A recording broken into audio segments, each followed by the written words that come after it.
অনেকদিন পর নিজেকে নিয়ে কিছু কথা লিখলাম। ধ্বংসের দিকে তাকিয়ে মুচকি হাসি দেওয়া অদ্ভুত মানুষ আমি। হয়তো আমি পাগল, হয়তো অনুভূতির ভিতরে কোন এক গভীর অতল দুঃখ বাসা বেঁধেছে। তবুও নিজেকে জোর করে হাসাতে শিখে গেছি। যেদিন ভেতরটা একবারে ভেঙে গিয়েছিল, সেদিনও বাইরে থেকে এক চিলতে হাসি মুখে নিয়ে সবার সামনে দাঁড়িয়েছিলাম। কষ্টগুলোকে আমি বন্ধু বানিয়েছি, একাকিত্বকে আপন করে নিয়েছি।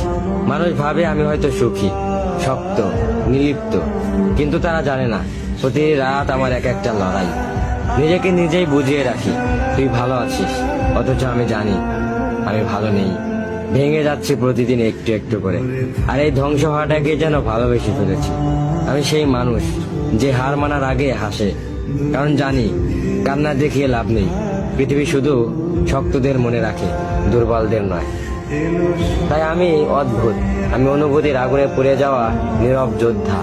আমার জীবন কোনো সুখের গল্প নয়, এটা নিঃশব্দ বিপ্লব, যেখানে হাসির আড়ালে লুকানো থাকে হাজারো না বলা কথা, ভাঙা স্বপ্ন, হারিয়ে যাওয়া আমি।